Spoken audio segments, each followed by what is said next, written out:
दोस्तों, कहानी का यह भाग हमारे समक्ष एक नए ही वातावरण को प्रस्तुत करता है। एक ऐसा वातावरण जिसमें निर्मला स्वयं ही ढलने का प्रयास कर रही है। तोते राम निर्मला के साथ ज्यादा से ज्यादा समय व्यतीत करने का प्रयास करते हैं, परंतु उम्र की दीवार दोनों के बीच आकर खड़ी हो जाती है। कहानी में अभी तक आपने सुना कि किस प्रकार भालचंद्र और उसका परिवार दहेज के लालच के कारण निर्मला से विवाह करने के लिए मना कर देता है। अब आगे।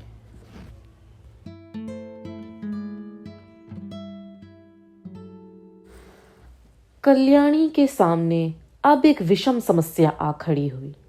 पति के देहांत के बाद उसे अपनी दुर्वस्था का यह पहला और बहुत ही कड़वा अनुभव हुआ। दरिद्र विधवा के लिए इससे बड़ी और क्या विपत्ति हो सकती थी कि जवान बेटी सिर पर सवार हो। लड़के नंगे पांव पढ़ने जा सकते हैं, चौका बर्तन भी अपने हाथ से किया जा सकता है, रूखा सूखा खाकर निर्वाह किया जा सकता है, झोपड़े में दिन काटे जा सकते हैं, लेकिन युवती कन्या घर में नहीं बिठाई जा सकती। कल्याणी को भालचंद्र पर ऐसा क्रोध आता था कि स्वयं जाकर उसके मुंह पर कालिक लगाऊं, सिर के बाल नोच लूं, कहूं कि तू अपनी बात से फिर गया, तू अपने बाप का बेटा नहीं। पंडित मोटे राम ने उनकी कपट लीला का नग्न वृतांत सुना दिया था। वह इसी क्रोध में भरी बैठी थी कि कृष्णा खेलती हुई आई और बोली, कै दिन में बारात आएगी अम्मा? पंडित जी तो आ गए। कल्याणी, बारात का सपना देख रही है क्या? कृष्णा, वही चंदर तो कह रहा है कि 2-3 दिन में बारात आएगी, क्या ना आएगी अम्मा? कल्याणी, एक बार तो कह दिया, सिर क्यों खाती है? कृष्णा, सबके घर तो बारात आ रही है अम्मा, हमारे यहाँ क्यों नहीं आती? कल्याणी, तेरे यहाँ जो बारात लाने वाला था उसके घर में आग लग गई। कृष्णा, सच? अम्मा, तब तो सारा घर जल गया होगा, कहाँ रहते होंगे? बहन कहाँ जाके रहेगी? कल्याणी, अरे पगली, तू तो बात ही नहीं समझती। आग नहीं लगी, वह हमारे यहाँ ब्याह ना करेगा। कृष्णा, यह क्यों अम्मा? पहले तो वो ठीक हो गया था ना? कल्याणी, बहुत से रुपए मांगता है, मेरे पास उसे देने को रुपए नहीं है। कृष्णा, क्या बड़े लालची हैं अम्मा? कल्याणी, लालची नहीं तो और क्या है? पूरा कसाई, निर्दयी, दगाबाज। कृष्णा, तब तो अम्मा बहुत अच्छा हुआ कि उसके घर बहन का ब्याह नहीं हुआ। बहन उसके साथ कैसे रहती? यह तो खुश होने की बात है अम्मा, तुम रंज क्यों करती हो? कल्याणी ने पुत्री को स्नेहमयी दृष्टि से देखा। इसका कथन कितना सत्य है, भोले शब्दों में समस्या का कितना मार्मिक निरूपण है। सचमुच यह तो प्रसन्न होने की बात है कि ऐसे कुपात्रों से संबंध नहीं हुआ। रंज की तो कोई बात नहीं, ऐसे कुमानुसों के बीच में बेचारी निर्मला की न जाने क्या गति होती। अपने नसीबों को रोती। जरा सा घी दाल में अधिक पड़ जाता तो सारे घर में शोर मच जाता, जरा खाना ज्यादा पक जाता तो सास दुनिया सिर पे उठा लेती। लड़का भी ऐसा लोभी है, बड़ी अच्छी बात हुई, नहीं बेचारी को उम्र भर रोना पड़ता। कल्याणी यहां से उठी तो उसका हृदय कुछ हल्का हो गया था। लेकिन विवाह तो करना ही था, और हो सके तो इसी साल, नहीं तो दूसरे साल फिर नए सिरे से तैयारियां करनी पड़ेंगी। अब अच्छे घर की जरूरत ना थी, अच्छे वर की जरूरत ना थी। अभाग्नि को अच्छा घर वर कहाँ मिलता? अब तो किसी भांति सिर का बोझ उतारना था, किसी भांति लड़की को पार लगाना था, उसे कुएं में झोंकना था। यह रूपवती है, गुणशीला है, चतुर है, कुलीन है तो हुआ करे। दहेज नहीं तो उसके सारे गुण दोष हैं, दहेज हो तो सारे दोष गुण हैं। प्राणी का कोई मूल्य नहीं, केवल दहेज का मूल्य है। कितनी विषम भाग्य लीला है। कल्याणी का दोष कुछ कम ना था। अबला और विधवा होना ही उसे दोषों से मुक्त नहीं कर सकता। उसे अपने लड़के अपनी लड़कियों से कहीं ज्यादा प्यारे थे। लड़के हल्के बैल हैं, भूसे खली पर पहला हक उनका है। उनके खाने से जो बचे वह गायों का। मकान था, कुछ नगद था, कई हजार के गहने थे, लेकिन उसे अभी 2 लड़कों का पालन पोषण करना था, उन्हें पढ़ाना लिखाना था। एक कन्या और भी 4-5 साल में विवाह करने योग्य हो जाएगी, इसलिए वह कोई बड़ी रकम दहेज में ना दे सकती थी। आखिर लड़कों को भी तो कुछ चाहिए, वे क्या समझेंगे कि हमारा भी कोई बाप था। पंडित मोटे राम को लखनऊ से लौटे 15 दिन बीत चुके थे। लौटने के बाद दूसरे ही दिन से वह वर की खोज में निकले थे। उन्होंने प्रण किया था कि मैं लखनऊ वालों को दिखा दूंगा कि संसार में तुम ही अकेले नहीं हो, तुम्हारे जैसे और भी कितने पड़े हुए हैं। कल्याणी रोज दिन गिना करती थी। आज उसने उन्हें पत्र लिखने का निश्चय किया और कलम दवात लेकर बैठी ही थी कि पंडित मोटेराम ने पदार्पण किया। कल्याणी, आइए आइए पंडित जी, मैं तो आपको ही खत लिखने जा रही थी। कब लौटे? मोटेराम, लौटा तो प्रातः काल ही था, पर इसी समय एक सेठ के यहाँ से निमंत्रण आ गया। कई दिन से तरमाल न मिले थे, मैंने कहा कि लगे हाथ यह भी काम निपटाता चलूं। अभी उधर से ही लौट रहा हूं। कोई 500 ब्राह्मणों की पंगत थी। कल्याणी, कुछ कार्य भी सिद्ध हुआ या रास्ता ही नापना पड़ा? मोटेराम, कार्य क्यों ना सिद्ध होगा, भला यह भी कोई बात है। 5 जगह बातचीत कर आया हूं, 5 की नकल लाया हूं। उनमें से आप चाहे जिसे पसंद करें। यह देखिए, इस लड़के का बाप डाक के सीगे में 100 रुपये महीने का नौकर है। लड़का अभी कॉलेज में पढ़ रहा है, मगर नौकरी का भरोसा है। घर में कोई जायदाद नहीं, लड़का होनहार मालूम होता है। खानदान भी अच्छा है। 2000 में बात तय हो जाएगी, मांगते तो 3000 हैं। कल्याणी, लड़के के कोई भाई हैं? मोटेराम, नहीं, मगर 3 बहनें हैं और तीनों ही कुंवारी। माता जीवित है। अच्छा, अब दूसरी नकल देखिए। यह लड़का रेल के सीगे में 50 रुपये महीना पाता है। माँ बाप नहीं है। बहुत ही रूपवान, सुशील और शरीर से खूब हष्ट पुष्ट कसरती जवान है, मगर खानदान अच्छा नहीं है। कोई कहता है माँ नाइन थी, कोई कहता है ठकुराइन थी। बाप किसी रियासत में मुख्तार थे। घर पर थोड़ी सी जमींदारी है, मगर उस पर भी कई हजार का कर्ज है। वहाँ कुछ लेना देना ना पड़ेगा। उम्र कोई 20 साल होगी। कल्याणी, खानदान में दाग ना होता तो मंजूर कर लेती, देखकर तो मक्खी नहीं निकली जाती। मोटेराम, तीसरी नकल देखिए। एक जमींदार का लड़का है, कोई 1000 सालाना नफा है, कुछ खेती बाड़ी भी होती है।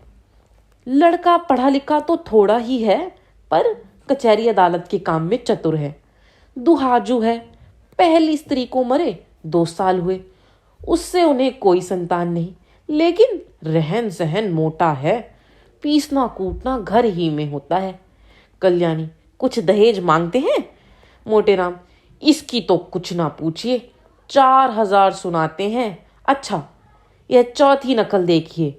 लड़का वकील है, उम्र कोई 35 साल होगी, 300-400 की आमदनी है। पहली स्त्री मर चुकी है, उससे 3 लड़के भी हैं। अपना घर बनवाया है, कुछ जायदाद भी खरीदी है। यहाँ भी लेन देन का झगड़ा नहीं है। कल्याणी, खानदान कैसा है? मोटेराम, बहुत ही उत्तम, पुराने रईस हैं। अच्छा जी, यह 5वीं नकल देखिए। बाप का छापा खाना है। लड़का पढ़ा तो BA तक है, पर उसी छापे खाने में काम करता है। उम्र 18 साल की होगी। घर में प्रेस के सिवाय कोई जायदाद नहीं, मगर किसी का कर्ज सिर पर नहीं। खानदान न बहुत अच्छा है न बुरा। लड़का बहुत ही सुंदर और सच्चरित्र है, मगर 1000 से कम में मामला तय न होगा। मांगते तो वह 3000 हैं। अब बताइए, आप कौन सा वर पसंद करती हैं? कल्याणी, आपको सबों में कौन पसंद है? मोटेराम, मुझे तो 2 वर पसंद है। एक तो वह जो रेलवे में है और दूसरा जो छापे खाने में काम करता है। कल्याणी, मगर पहले के तो खानदान में आप दोष बताते हैं ना? मोटेराम, हाँ, यह दोष तो है, छापे खाने वाले को ही रहने दीजिए फिर। कल्याणी, यहाँ 1000 देने को कहाँ से आएगा? 1000 तो आपका अनुमान है। शायद वह और भी मुंह फुलाए। आप तो घर की दशा देख ही रहे हैं। भोजन मिलता जाए यही गनीमत है। रुपए कहाँ से आएंगे? जमींदार साहब 4,000 सुनाते हैं, डाक बाबू भी 2,000 का सवाल करते हैं। इनको जाने दीजिए। बस वकील साहब ही बचे रहते हैं। 35 साल की उम्र भी कोई ज्यादा नहीं। इन्हीं को क्यों ना रखिए। मोटेरा, आप खूब सोच विचार लें। मैं तो आपकी मर्जी का ताबेदार हूं। जहां कहिएगा वहां जाकर टीका कराऊंगा। मगर 1,000 का मुंह ना देखिए। छापे खाने वाला लड़का रत्न है। उसके साथ कन्या का जीवन सफल हो जाएगा। जैसी यह रूप और गुण की पूरी है, वैसा ही लड़का भी सुंदर और सुशील है। कल्याणी, पसंद तो मुझे भी वही है महाराज, पर रुपए किसके घर से आए? कौन देने वाला है कोई दानी? खाने वाले तो खा पी कर चंपत हुए, अब किसी की भी सूरत नहीं दिखाई देती, बल्कि और मुझसे बुरा मानते हैं कि हमें निकाल दिया। जो बात अपने बस के बाहर है उसके लिए हाथी क्यों फैलाऊं? संतान किसको प्यारी नहीं होती? कौन उसे सुखी नहीं देखना चाहता? पर जब अपना काबू ही ना हो, आप ईश्वर का नाम लेकर वकील साहब को टीका कराइए। आयु कुछ अधिक है, लेकिन मरना जीना विधि के हाथ है। 35 साल का आदमी बुढ़ा नहीं कहलाता। अगर लड़की के भाग्य में सुख भोगना बदा है तो जहां जाएगी सुखी रहेगी। दुख भोगना है तो जहां जाएगी दुख झेलेगी। हमारी निर्मला को बच्चों से प्रेम है, उनके बच्चों को अपना समझेगी। आप शुभ मुहूर्त देखकर टीका कराएं। निर्मला का विवाह हो गया, ससुराल आ गई। वकील साहब का नाम था मुंशी तोताराम। सांवले रंग के मोटे ताजे आदमी थे। उम्र तो अभी 40 से अधिक न थी, पर वकालत के कठिन परिश्रम ने सिर के सारे बाल पका दिए थे। व्यायाम करने का उन्हें अवकाश न मिलता था। यहाँ तक कि कभी कहीं घूमने भी ना जाते, इसलिए तोन निकल आई थी। देह के स्थूल होते हुए भी आए दिन कोई ना कोई शिकायत रहती थी। मंदाग्नि और बवासीर से तो उनका चिरस्थायी संबंध था, अतएव बहुत फूक फूक कर कदम रखते थे। उनके 3 लड़के थे। बड़ा मनसाराम 16 वर्ष का, मंझला जियाराम 12 और सियाराम 7 वर्ष का। तीनों अंग्रेजी पढ़ते थे। घर में वकील साहब की विधवा बहन के सिवा और कोई औरत न थी। वही घर की मालकिन थी। उसका नाम रुक्मणी और अवस्था 50 के ऊपर थी। ससुराल में कोई न था, स्थायी रीति से यहीं रहती थी। तोताराम दंपत्ति विज्ञान में कुशल थे। निर्मला को प्रसन्न रखने के लिए उनमें जो स्वाभाविक कमी थी उसे वह उपहारों से पूरी करना चाहते थे। यद्यपि वह बहुत ही मितव्ययी पुरुष थे, पर निर्मला के लिए कोई ना कोई तोहफा रोज लाया करते। मौके पर धन की परवाह न करते। लड़के के लिए थोड़ा दूध आता था, पर निर्मला के लिए मेवे, मुरब्बे, मिठाइयाँ, किसी चीज की कमी ना थी। अपनी जिंदगी में कभी सैर तमाशा देखने ना गए थे, पर अब छुट्टियों में निर्मला को सिनेमा, सर्कस, थिएटर दिखाने ले जाया करते थे। अपने बहुमूल्य समय का थोड़ा सा हिस्सा उसके साथ बैठकर ग्रामोफोन बजाने में व्यतीत करते थे। लेकिन निर्मला को न जाने क्यों तोताराम के पास बैठने और हंसने बोलने में संकोच होता था। इसका कदाचित यह कारण था कि अब तक ऐसा ही एक आदमी उसका पिता था, जिसके सामने वह सिर झुकाकर देह चुराकर निकलती थी। अब उनकी अवस्था का एक आदमी उसका पति था। वह उसे प्रेम की वस्तु नहीं, सम्मान की वस्तु समझती थी। उनसे भागती फिरती थी। उनको देखते ही उसकी प्रफुल्लता पलायन कर जाती थी। वकील साहब को उनके दंपत्ति विज्ञान ने सिखाया था कि युवती के सामने खूब प्रेम की बातें करनी चाहिए, दिल निकाल कर रख देना चाहिए। यही उसके वशीकरण का मुख्य मंत्र है। इसलिए वकील साहब अपने प्रेम प्रदर्शन में कोई कसर न रखते थे। लेकिन निर्मला को इन बातों से घृणा होती थी। वही बातें जिन्हें किसी युवक के मुख से सुनकर उसका हृदय प्रेम से उन्मत्त हो जाता, वकील साहब के मुंह से निकलकर उसके हृदय पर शर के समान आघात करती थी। उनमें रस न था, उल्लास न था, उन्माद न था, हृदय न था, केवल बनावट थी, धोखा था और था शुष्क नीरस शब्दाडंबर। उसे इत्र और तेल बुरा न लगता, सैर तमाशे बुरे न लगते, बनाव श्रृंगार भी बुरा न लगता था।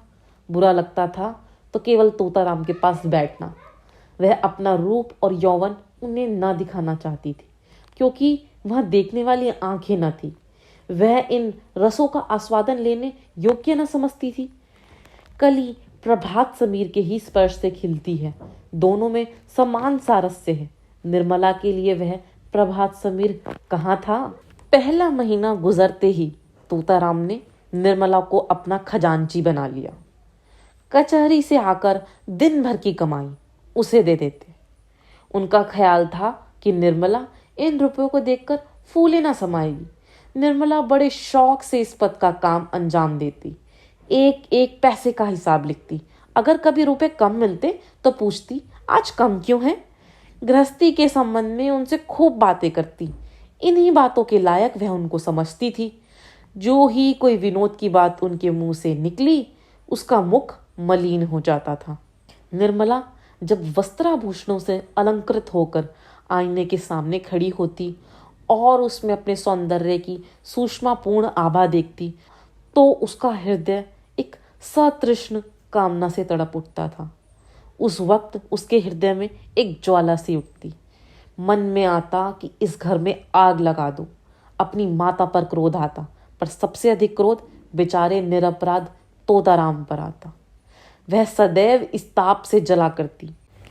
संभव था कि बच्चों के साथ हंसने खेलने से वह अपनी दशा को थोड़ी देर के लिए भूल जाती, कुछ मन हरा हो जाता। लेकिन रुक्मणी देवी लड़कों को उसके पास फटकने तक न देती, मानो वह कोई पिशाचनी है जो उन्हें निगल जाएगी। रुक्मणी देवी का स्वभाव सारे संसार से निराला था। यह पता लगाना कठिन था कि वह किस बात से खुश होती थी और किस बात से नाराज।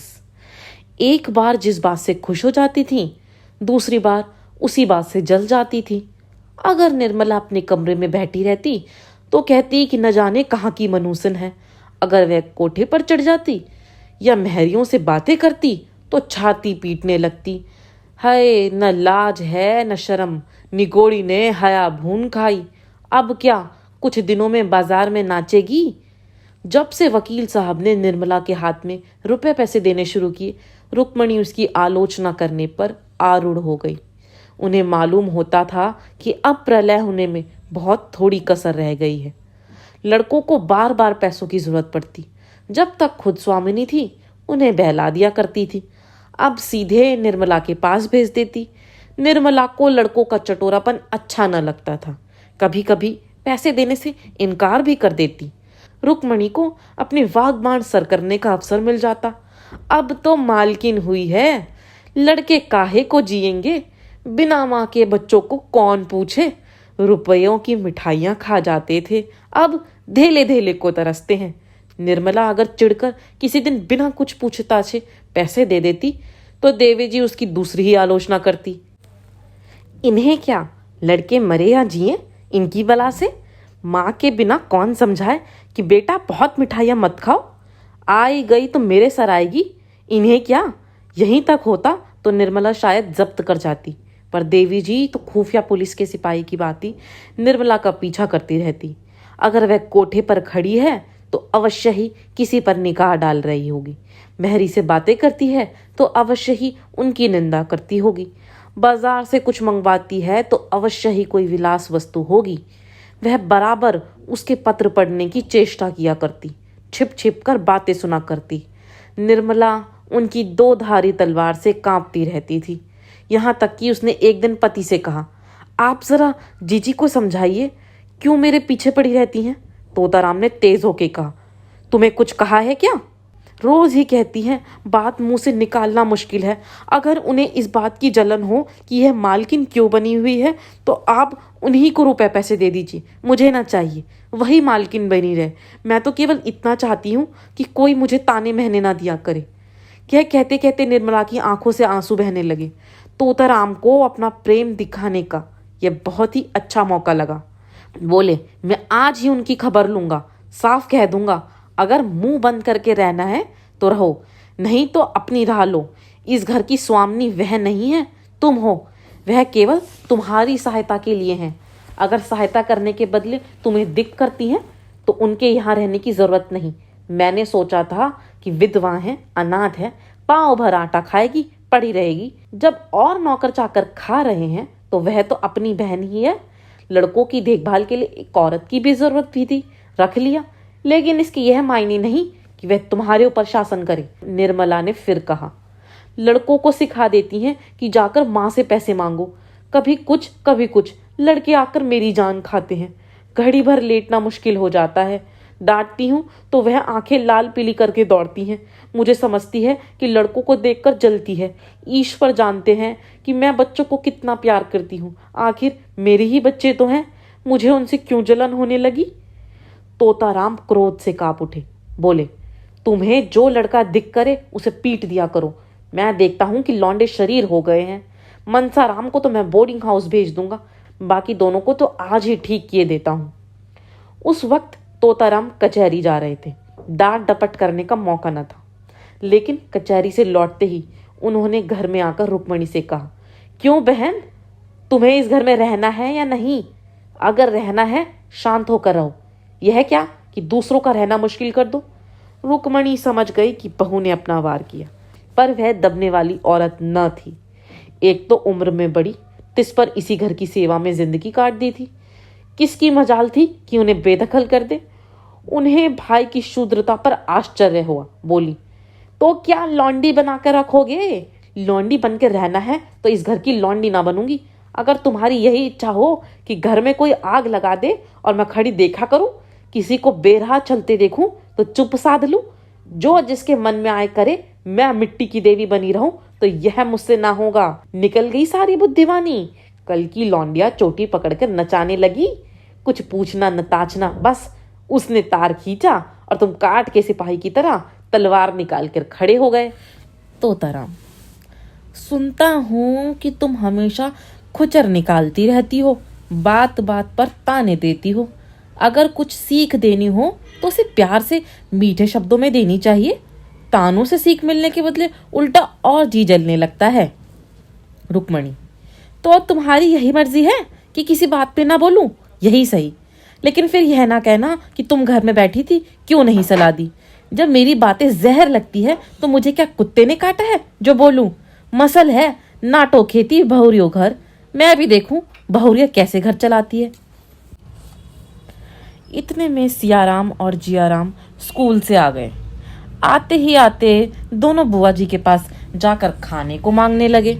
रुक्मणी ने कहा, जाकर अपनी नई अम्मा से क्यों नहीं मांगते? मुझे बोलने का हुक्म नहीं है। तोताराम, अगर तुम लोगों ने इस घर में कदम रखा तो टांग तोड़ दूंगा। बदमाशी पर कमर बांधी है। जियाराम जरा शौक था, बोला, उनको तो आप कुछ नहीं कहते, हम ही को धमकाते हैं, कभी पैसे नहीं देती। सियाराम ने इस कथन का अनुमोदन किया। कहती हैं मुझे दिक करोगे तो कान काट लूंगी, कहती हैं कि नहीं जिया। निर्मला अपने कमरे से बोली, मैंने कब कहा था कि तुम्हारे कान काट लूंगी? अभी से झूठ बोलने लगे। इतना सुनना था कि तोताराम ने सियाराम के दोनों कान पकड़कर उठा लिया। लड़का जोर से चीख मारकर रोने लगा। रुक्मणी ने दौड़कर बच्चे को मुंशी के हाथ से छुड़ा लिया और बोली, बस रहने भी दो, क्या बच्चे को मार डालोगे? हाय हाय, कान लाल हो गया। सच कहा है, नई बीवी पाकर आदमी अंधा हो जाता है।